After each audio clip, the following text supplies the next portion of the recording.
Olá pessoal, eu sou a economista Priscila Fernandes, mais uma vez com os meus amigos também economista Oscar Lewandowski e Renato Cobo, para mais um podcast Conversas de Mercado. E como eu sempre digo, se você gosta de falar sobre economia, finanças e dinheiro, você está no local certo. Essa semana a gente tem um caso para falar que deu muito assunto na internet, que foi o caso de um investidor que comprou 78 milhões de reais em ações das lojas americanas. Esse é um assunto que viralizou. Por quê? Porque ele comprou as ações a 69 centavos, as ações caíram e ele teve um prejuízo gigantesco. E além disso, a empresa decidiu aumentar o seu capital e fazer um grupamento de ações, de 1 para 100. Então, é sobre isso que a gente vai falar. Né? Todo mundo acha, os leigos, que o mercado de ações é muito arriscado, muitas vezes chegam a falar que é um cassino, e a gente está aqui para desmistificar esse assunto e comentar um pouco sobre a tomada de decisão no mercado de ações em situações de crise, como foi o das lojas americanas, ok? Querem se apresentar, falar alguma coisa para começar? Eu posso falar, né? Eu acho que esse caso ele é bem ilustrativo de uma das inúmeras possibilidades que você leigo tem quando você decide operar no mercado de ações, né? O que o investidor fez, né, Priscila, é uma estratégia já bem antiga de você comprar um volume muito grande de um ativo, quando esse ativo já está aparentemente muito desvalorizado. Ele pagou 69 centavos. A gente tem até uma máxima no mercado que diz comprar barato e vender caro. Né? O que ele não poderia prever, né, é que esses 69 centavos viraram 5 centavos. Portanto, houve uma queda substancial. Então, temporariamente, né, se ele resolvesse vender o que ele comprou, ele teria tido um grande prejuízo. Afinal de contas, ele colocou 69 centavos. Se vendesse a 5, ele estaria perdendo 64 centavos daquilo que ele colocou. Né? Então, se revela temporariamente um péssimo negócio. Agora, essa estratégia, ela é uma estratégia muito usada. É usada por pessoas experientes. Não pode ser usada por um leigo, né, que está começando. Ela é tão antiga em economia que a experiência dela pode ser extrapolada para outros mercados que não é o mercado de ações, o mercado financeiro. Então a gente estava comentando aqui, né? Imagino que eu seja uma pessoa que tem uma grande experiência no mercado de imóveis, venho de uma família que já tem uma grande experiência, nasci, portanto, nesse berço. Vejo que tem um apartamento numa praia, na praia de Ipanema, por exemplo, na praia do Leblon, que está ali, sei lá, a 2, 3 milhões de reais. Eu sei que aquilo ali não pode estar 2, 3 milhões. Tem alguma coisa acontecendo. E resolvo investigar. Começo a olhar a parte legal do imóvel, vejo que não tem nenhum problema. Vou ao imóvel, vistorio o imóvel, né? E descubro alguns motivos que apontam para aquele valor tão baixo naquele momento. Então eu resolvo comprar,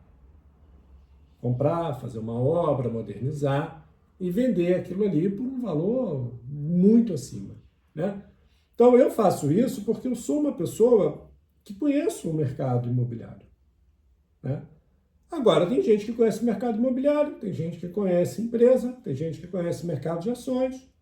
E o nosso amigo, o Inácio, ele aparentemente é um investidor já antigo, né? Já não é a primeira operação que ele faz, e, portanto, ele fez uma compra pagou 5 centavos e a gente não sabe... Pagou 69. Pagou 69, o papel virou 5 centavos. A gente não sabe agora qual é a estratégia dele, o que ele vai fazer. Né? Há várias possibilidades também para ele. A gente não está aqui para discutir as possibilidades para ele, a gente não está aqui para recomendar conselho para ele, a gente não está aqui. Mas a notícia reforça bem, ilustra bem uma estratégia não muito usada. Né? Vai lá, Oscar.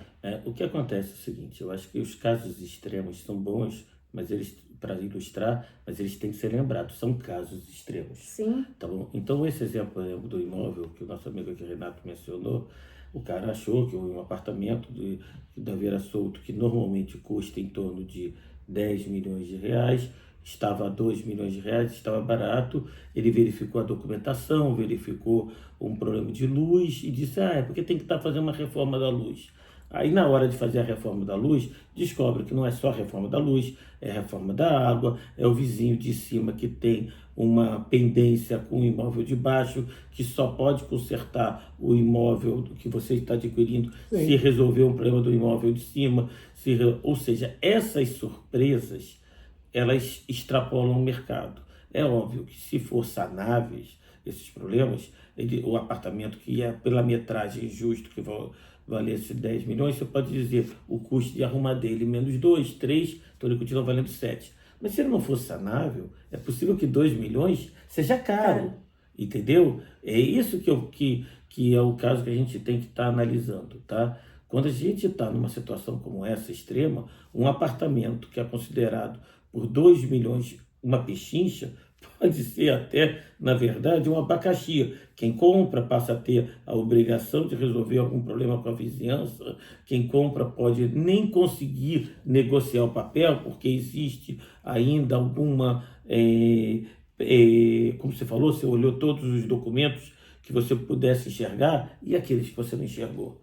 Eu acho que o caso da loja americana é um caso do tipo, se avaliou as empresas, a loja americana foi avaliada certo ou errado, para cima ou para baixo, com base nas informações que existiam até 2022, que poderiam ser otimistas, pessimistas, exageradas. A gente estava discutindo antes injustas, porque não estavam carregando já o alto nível de endividamento, mas eram informações que haviam transparência.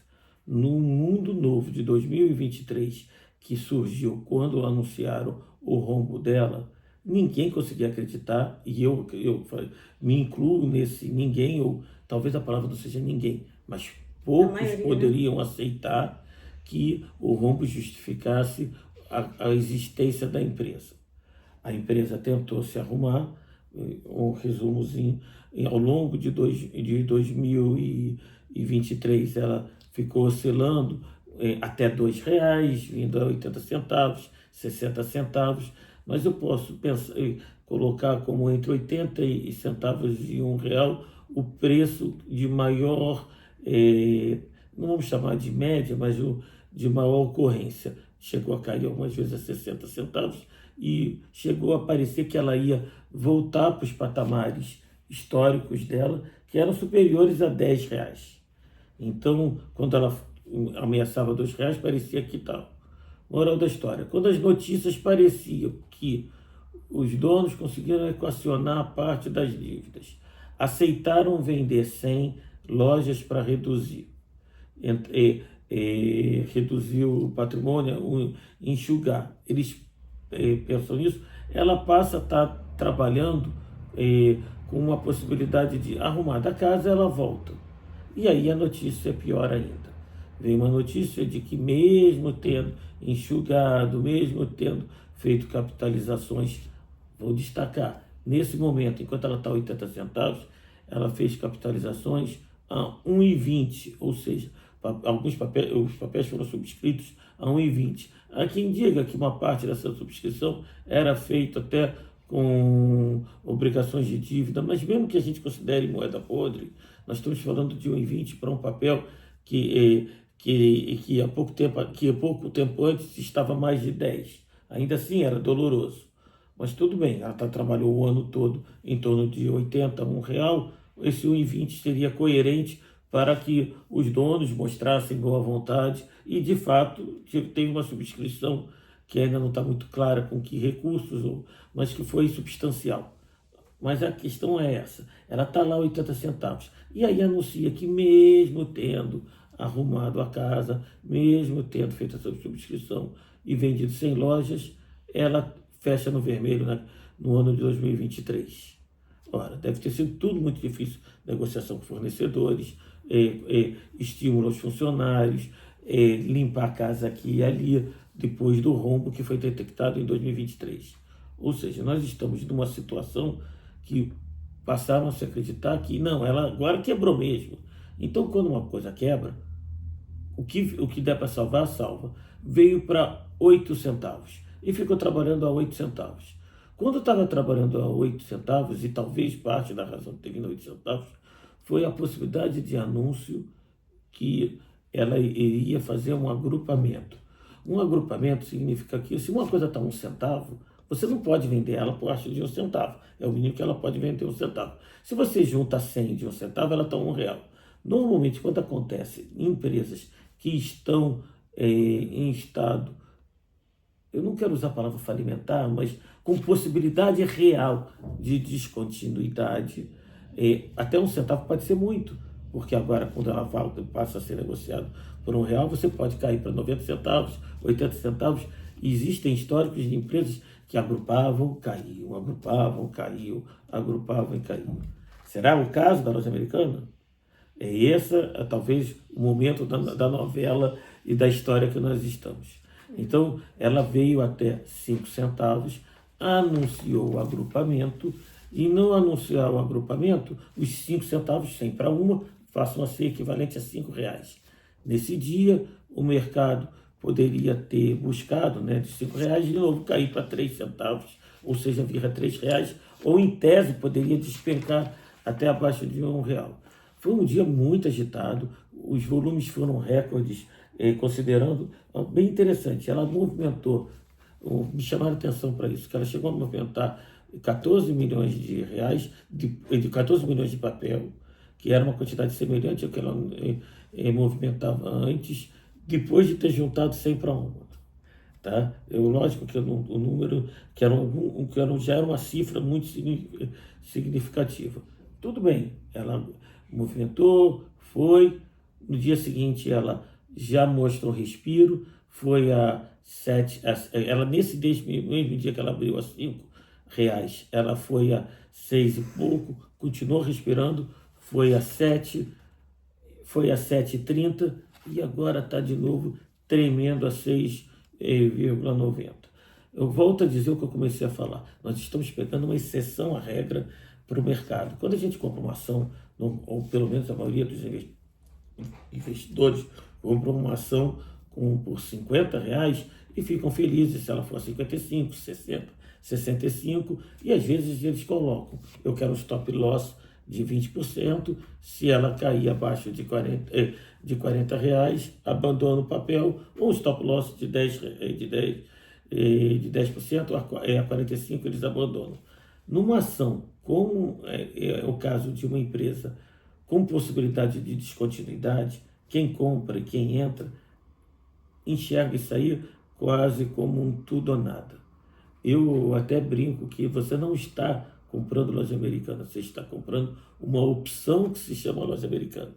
Opções, nós podemos ter uma conversa no momento certo, não é a negociação da ação, é a negociação de cada variação do preço da ação. Da expectativa. Da expectativa, mas cada centavinho que a ação sobe, você pode, se você comprou o direito dela subir 2 centavos, e você pagou 1 centavo, quer dizer o quê?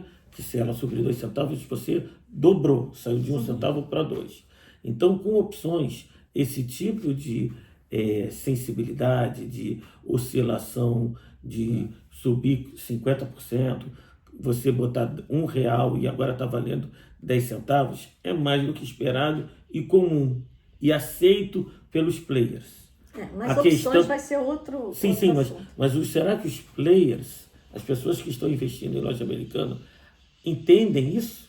Elas aceitam isso? Mas aí é que está. Então, que não entre. Então, falou assim, que não entre nesse jogo, entendeu? Isso que eu ia falar. Quem compra um imóvel sabe da possibilidade dele ainda ter outro abacaxi com o vizinho? Será que ele sabe que tem uma infiltração que está vindo lá de cima Então. e que quem está responsabilizado é o seu apartamento? A gente sabe Entendeu? na teoria que existe uma coisa chamada assimetria de informação, né? Como o nome sugere, assimétrico, ou seja, o lado que vende tem mais informação do que o lado que compra, né? Na maioria das vezes. Na maioria das vezes. Então, isso vale para o imóvel, como o Oscar está falando, mesmo eu sendo um cara muito conhecido, experiente, posso me enganar.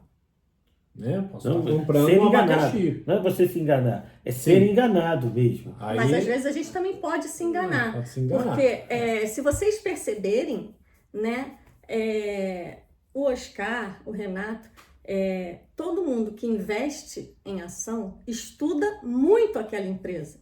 Isso que o Oscar falou é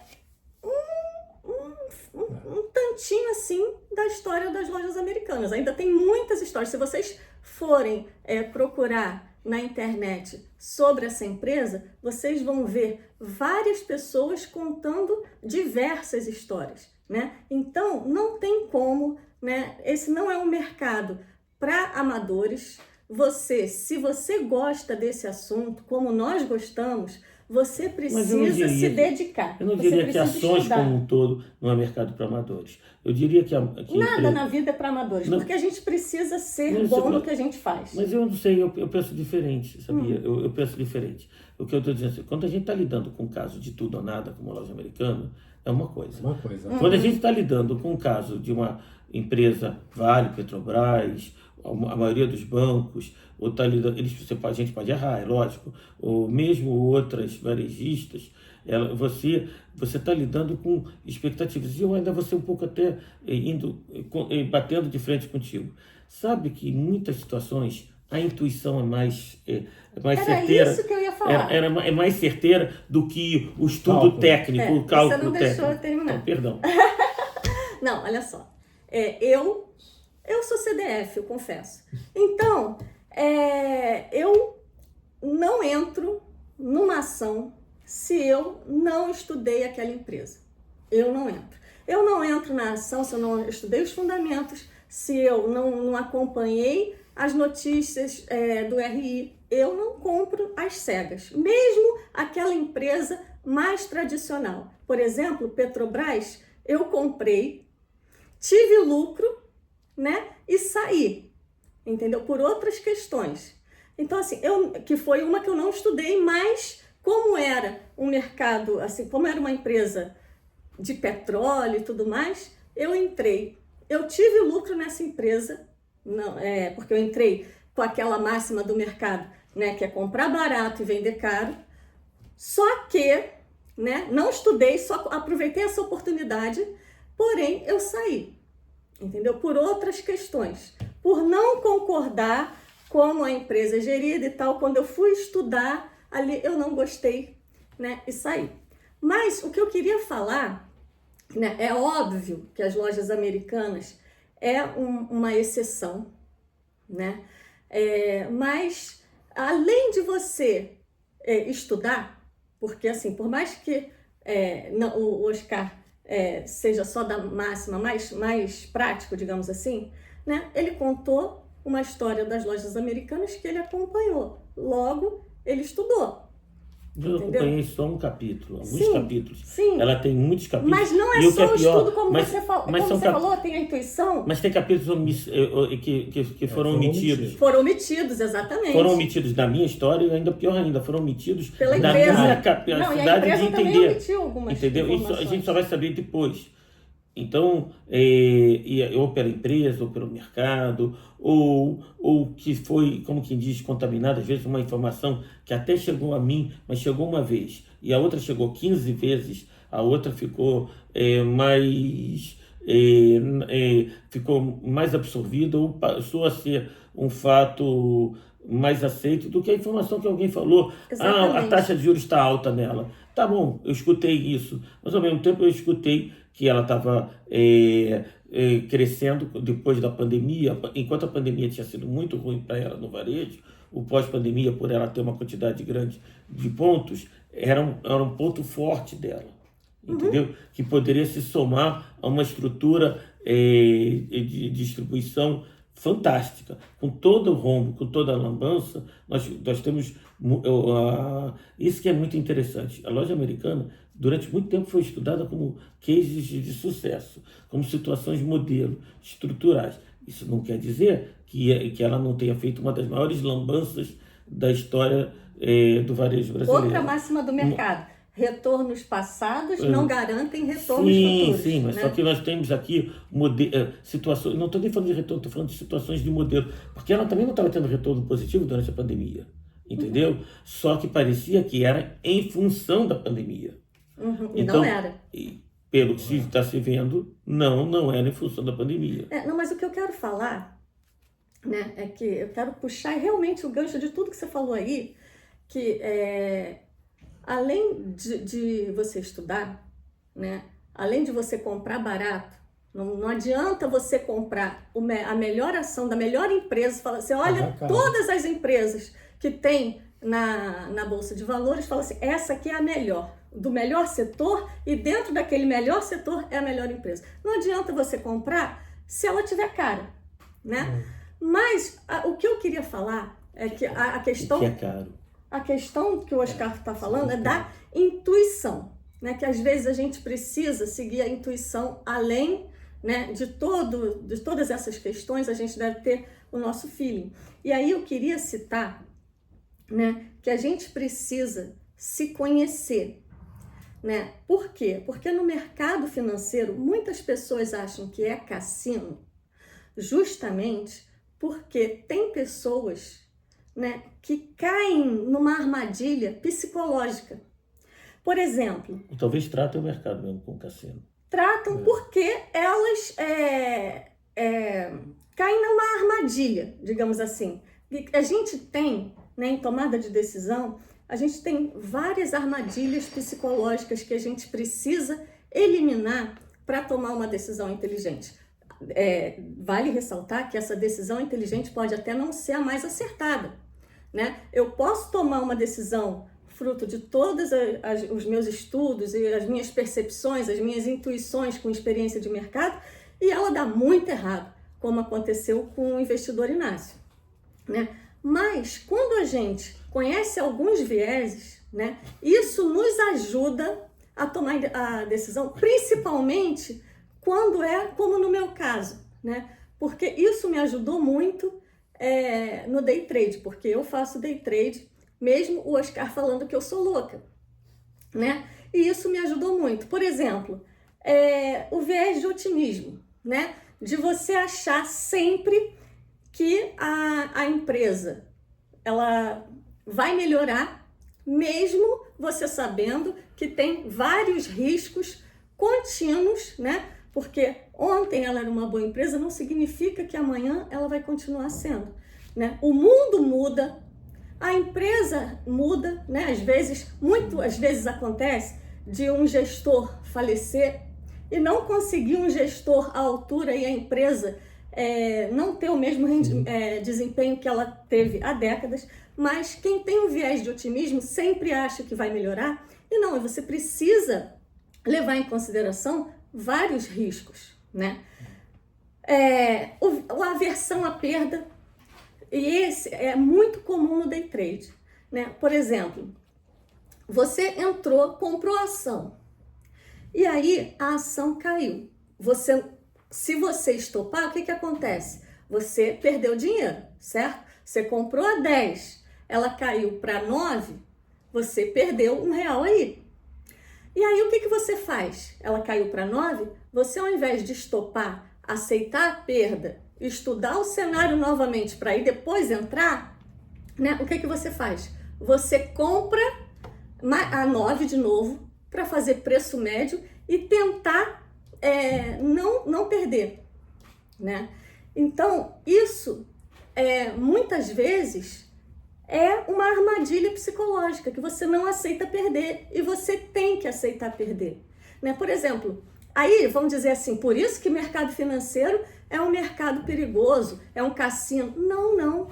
E a perda você tem que aceitar em qualquer mercado. Se você tem um supermercado, vai ter alimentos que vão estragar e você vai ter aquela perda. Você tem que ter uma margem, aí entra a gestão de risco, né, que não tem nada a ver com o estudo da ação em si, de quanto você aceita perder. Porque senão, se você não pode perder mais do que você ganha, né? Senão você não vai sobreviver. Um outro viés, assim, também, que acontece muito no mercado financeiro, existem vários vieses, tá? Mas eu quero falar especificamente os que acontecem, que eu vejo acontecer muito no mercado financeiro. O viés da ancoragem, por exemplo. Teve uma ação, e isso aconteceu muito na pandemia, né? Por quê? Porque antes da pandemia, o preço da ação, digamos, variava sempre perto de R$30, né? E aí ela caiu, digamos, para 10, 9, sei lá, despencou, né? Aquele momento foi atípico, né? Não como o Oscar falou, não é o normal, uma situação atípica, ela despencou. E aí o viés da ancoragem pode fazer você acreditar que a ação daquela empresa vai voltar para os R$30. Só que a gente está numa nova realidade, né? Pode ser que aquela empresa não tenha se adequado 100% à nova realidade e ela não vai voltar para os R$30. Só que você, com o viés da ancoragem, está se sabotando, acreditando que ela vai voltar a 30. Isso é muito perigoso.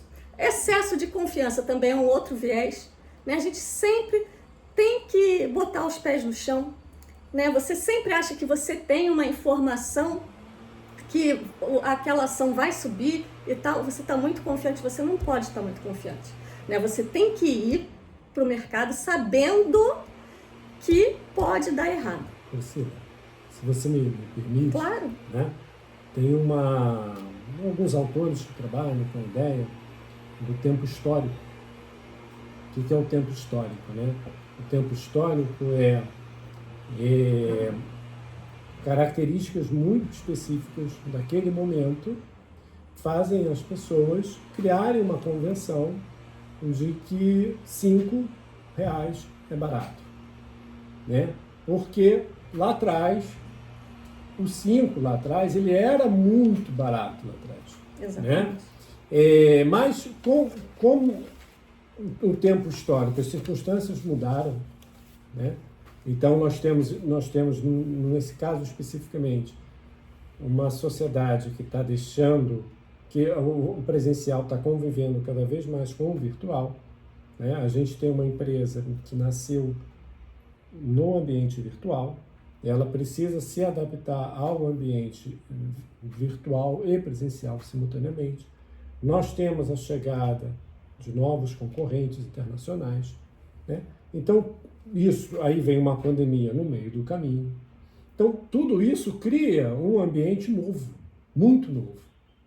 E pode ser que aquela experiência que a gente tinha no passado, já não, aquelas convenções que foram criadas no passado, convenções sobre o preço, sobre volumes, sobre tendências, não sejam mais tão válidas assim. E novas convenções serão criadas, né?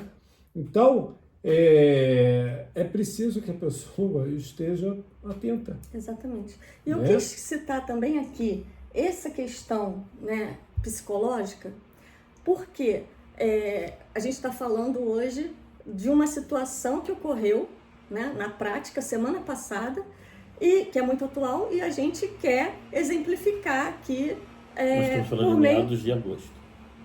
Não, sim, mas... semana passada. Começou essa semana. Começou essa semana. Última semana de agosto. Exatamente.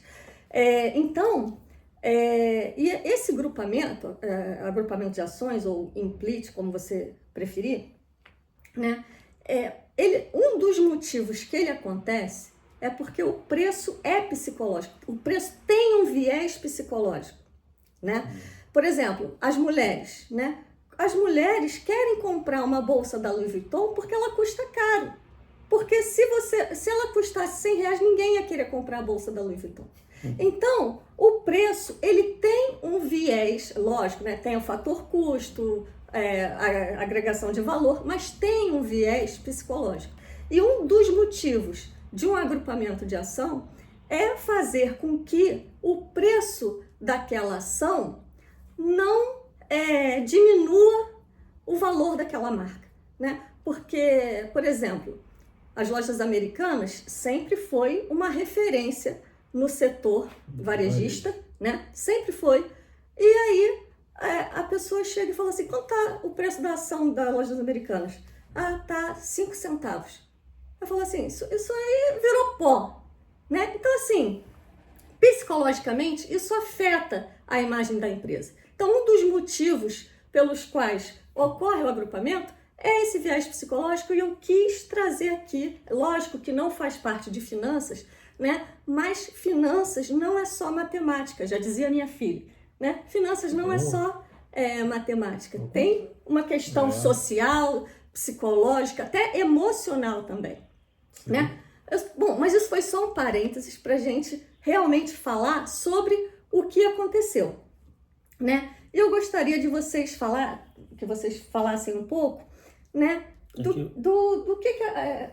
da importância do agrupamento e do impacto, né, do aumento de capital. Porque o que aconteceu? A empresa, ela decidiu aumentar o seu capital e fazer um agrupamento de ações de 1 para 100. Né? Então vamos falar um pouco disso, né? E isso fez, né, isso prejudicou um grande investidor, por isso que veio à tona, né? Porque ele comprou uma quantidade de ações muito grande, e aí a CVM exigiu, né, que ele se justificasse, e aí essa questão, né, do aumento de capital e do agrupamento de ações impacta os investidores e principalmente um grande investidor. Tá. O que vocês gostariam de falar sobre isso? Deixa eu falar. Primeira coisa, só indo na direção de falar sobre isso, quero deixar claro, nós temos investidores que estão apostando na continuidade da empresa, temos investidores que estão apostando na descontinuidade dela. Talvez está um momento que para alguns salve-se quem puder, e é melhor tirar 5 centavos, ou seja, R$5 atuais, do que nada. Para alguns é isso, 6 ou 7 reais. Para outros, trata-se de uma oportunidade que mais cedo ou mais tarde ela vai se arrumar, se vai voltar aos R$120 ou antigos, ou os R$120 novos, ou se R$120 antigos, nós estamos falando de patamares bem acima de R$1.000. É uma loucura. Mas vamos esquecer as loucuras. Vamos pensar, patamar de R$100 seria o patamar que ela esteve. Porque nós estamos falando que 1,20 há 3 semanas atrás, não é nada mais, nada menos do que 120 hoje. É isso mesmo, pessoal. Nós estamos falando isso. Uma ação que há 3 semanas atrás estava ao equivalente a R$120, hoje está a R$6,90, girando em torno de 7. Tá? Aqueles que acreditam que está no salvo que puder, é hora de abandonar. Aqueles que acham que tem chances de voltar, ou ela vai arrumar casa, estão pensando em patamares na direção dos R$100. Quem vai estar certo? Essas cenas do futuro, daqui a um ano a gente vai estar falando e vai dizer foi muito pior do que a gente imaginava, ou foi muito melhor, ou talvez fique morgando durante um século até a gente perder até o controle do que é aquela empresa. Mas a Priscila, como investidora, ela não estava sendo investidora, você estava sendo especuladora crua. Sim. Você sim, quando fala em day trade, você está tendo um comportamento, com todo respeito, do cassino. Por isso que eu falei, é a forma de tratar o mercado. Eu não acredito, uso teoria científica para tomada de decisão. Eu sei, mas então, para comprar e vender. Isso é cassino. Eu sei, mas mesmo que você tenha uma teoria científica, você está com o objetivo não de investidora. Você está com a teoria de eu compro para vender logo. Especulação. Então, não acredito que outra pessoa vai reconhecer que eu estou certa, que aquilo vale, e vai comprar de mim no mesmo dia. Mas se outra pessoa reconhecer que você está certa daqui a 3 semanas, não adiantou nada, porque você teve que vender no mesmo dia.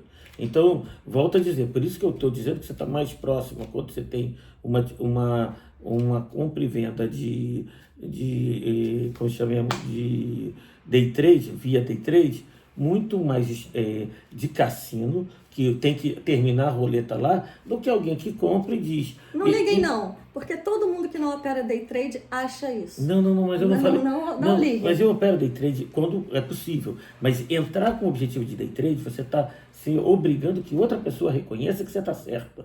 Pode ser que outra pessoa só reconheça que você está certa daqui a um mês, daqui a uma semana. Eu não disse que você não usou uma lógica científica. Eu só estou querendo dizer que você se obriga o mercado a reconhecer os seus motivos mais rápido do que você, tão rápido quanto você. Não, tem dias que não dá para fazer day trade. Sim, mas não é isso. Mas é o momento que você entra acreditando que naquele dia outra pessoa vai perceber que você está certa, você está se obrigando está obrigando outros a reconhecerem tão rápido quanto você reconheceu.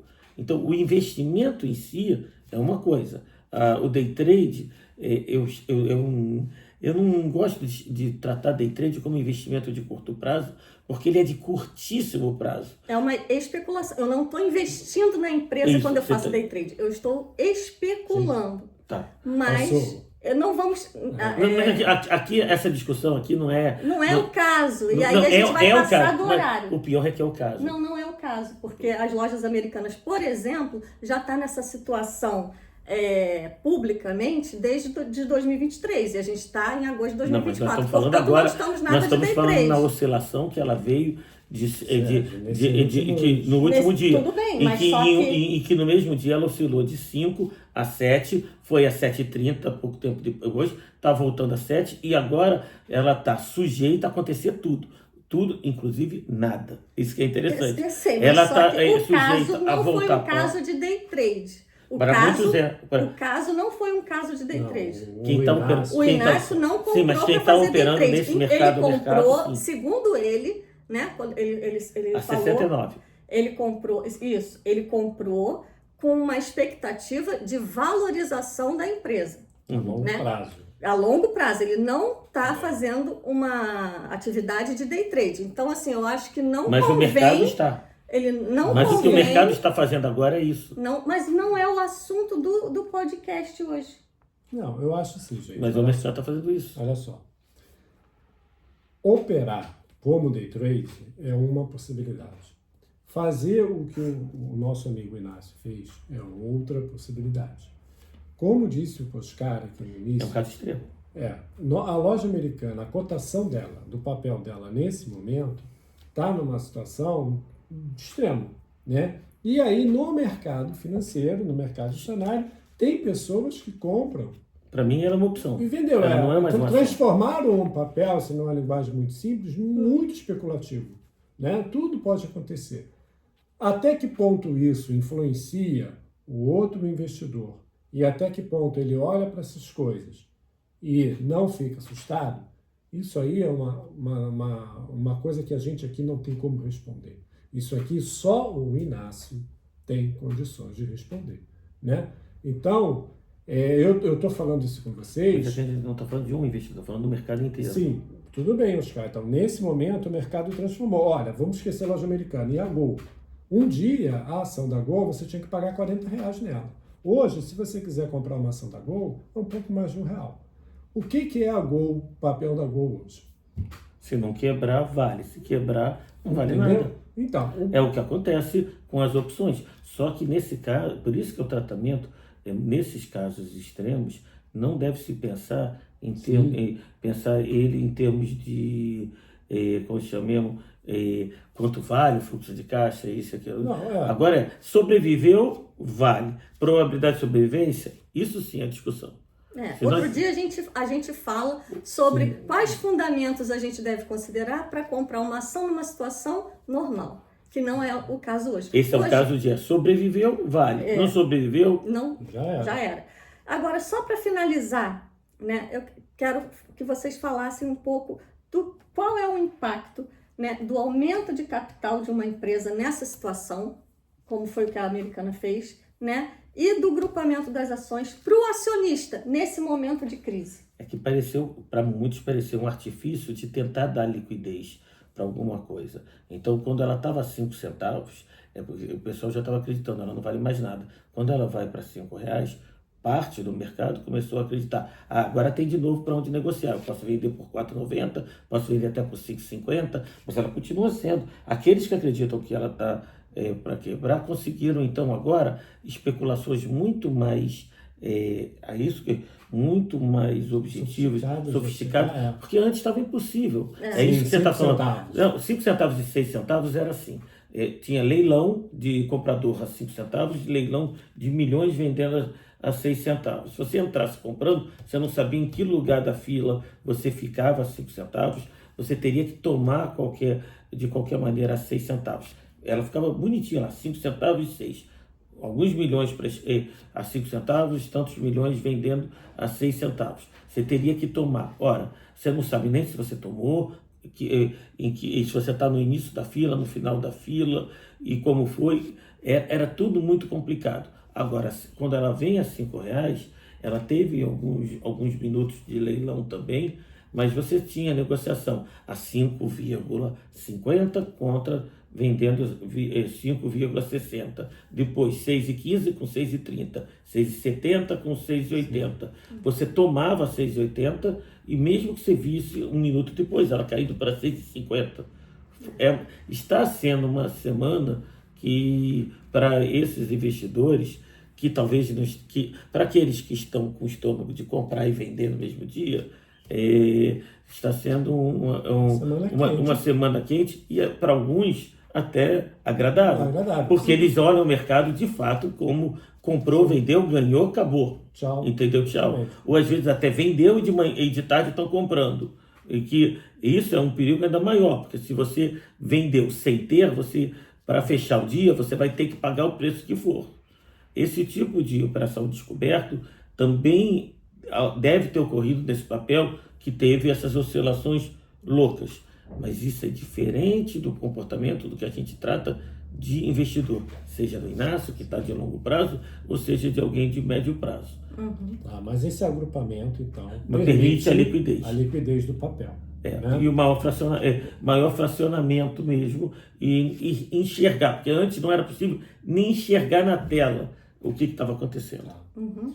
E quando ela, então, reestrutura sua dívida e acaba fazendo uma injeção de recursos, aumentando o seu patrimônio líquido.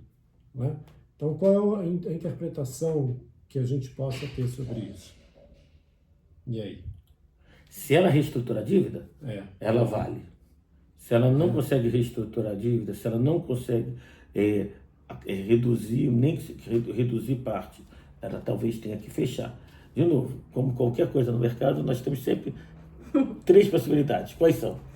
Subir, desce, cai, ou morre, ou cai, fica sofrendo. Se isso acontece com volatilidade, uma estratégia mais parecida com a da Priscila dá oportunidades. Se ela acontece de maneira cadenciada ou em pancadas muito fortes numa direção, ela favorece, principalmente se for de alta, os compradores.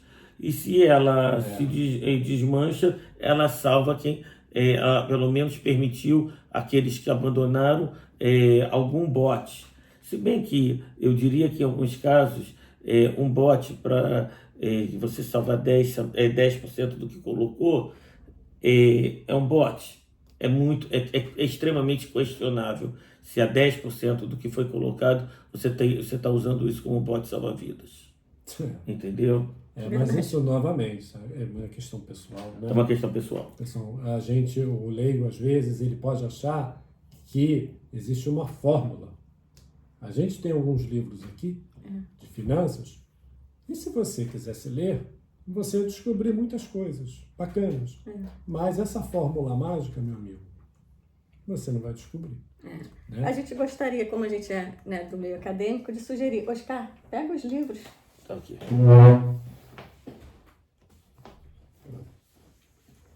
O livro mais tradicional é o Ross, tem esse, tem o de capa preta, tá bom? Que é o mais recente.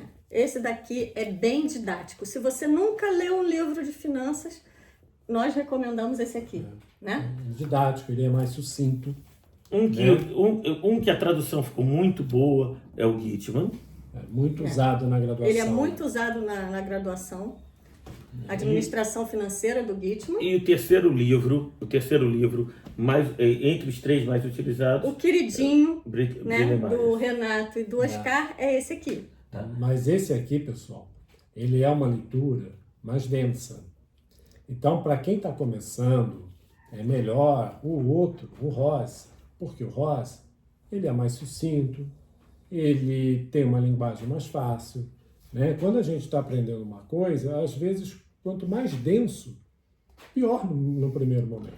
E livros nacionais voltados para a realidade brasileira, um enfoque mais matemático, tem o Asaf Neto, que ele é realmente sucesso de venda em matemática financeira, mas ele tem uma versão para finanças, e temos livros menores e talvez mais rápidos, avaliação de empresas nacionais, como esse aqui. Esse daqui é de quem?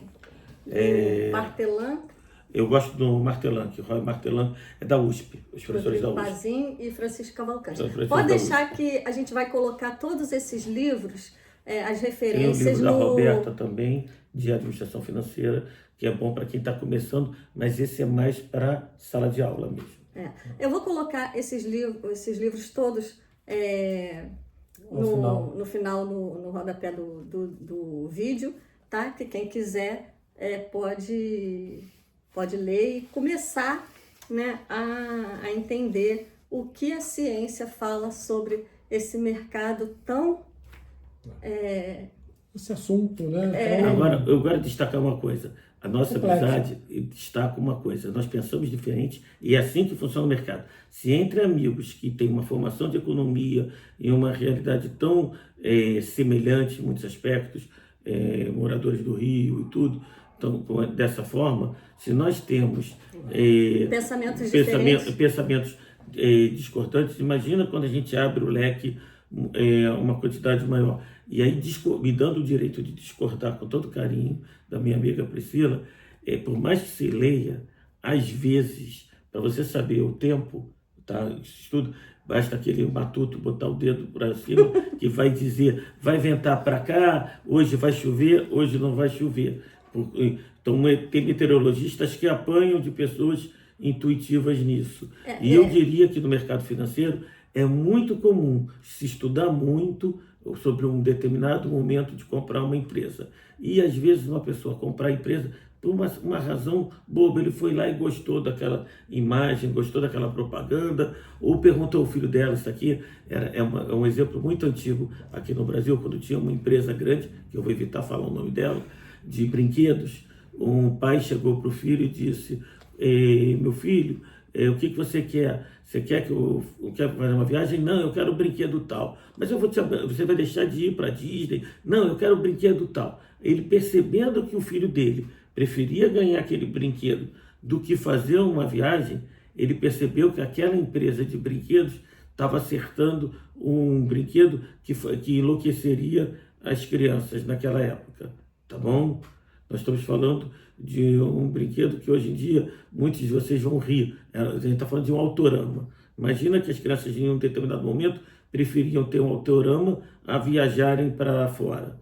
Então, se chegou a esse ponto, a fábrica de autorama estava bombando e realmente aquilo lá foi um sucesso durante anos em função desse tipo de brinquedo. É óbvio que isso aqui não é uma regra, mas às vezes essa informação é muito mais importante de ser reconhecida do que balanços, previsões, estimativas. Sim. Então, eu concordo com o Oscar. A gente discordou em várias coisas, mas nisso eu concordo. Embora eu não dispense o estudo, eu concordo que não é só o estudo. Se vocês forem ver, eu tenho várias aulas de tomada de decisão gravadas no YouTube, né? E eu falo da importância da intuição na tomada de decisão, embora eu considere a tomada de decisão uma ciência, ou seja, eu estudo muito a tomada de decisão. Tem até uma parábola para finalizar, né? Que tinha um senhor muito humilde que ele educou o filho Ele tinha uma carrocinha de cachorro-quente que ele não sabia nada de custo, ele não sabia nada de cenário econômico, nada de nada. Ele só sabia esquentar a salsicha, colocar no pão e vender. E aí ele falou assim, eu vou fazer todo o sacrifício possível para formar o meu filho economista.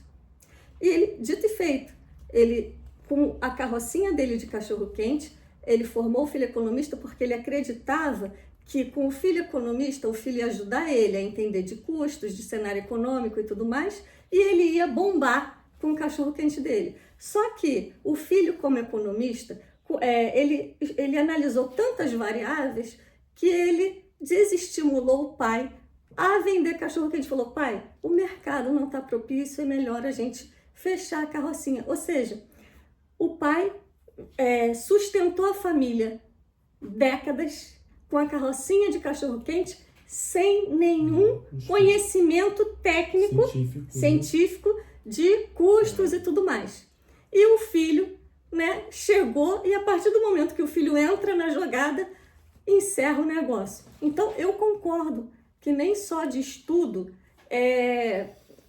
vive a tomada de decisão, mas que o estudo é muito importante. Todos nós três aqui, a gente concorda com isso. E tem mais, Priscila, só para a gente encerrar, né? Na própria teoria, existe um conhecimento, gente, chamado conhecimento tácito, que muitos autores falam. O que é o conhecimento tácito? É aquele que é difícil de ser passado, né? É aquele que a gente aprende fazendo e a gente não sabe colocar em palavras direito esse conhecimento. O conhecimento tácito diferencia, né? O nosso amigo da carrocinha, ele tinha um conhecimento tácito que o filho dele, estudante, não adquiriu, né? Por quê? Porque o filho dele, estudante, nunca esteve lá vendendo cachorro-quente, conversando com as pessoas que compravam cachorro-quente, ao mesmo tempo ia comprar a salsicha e os ingredientes para fazer o cachorro-quente.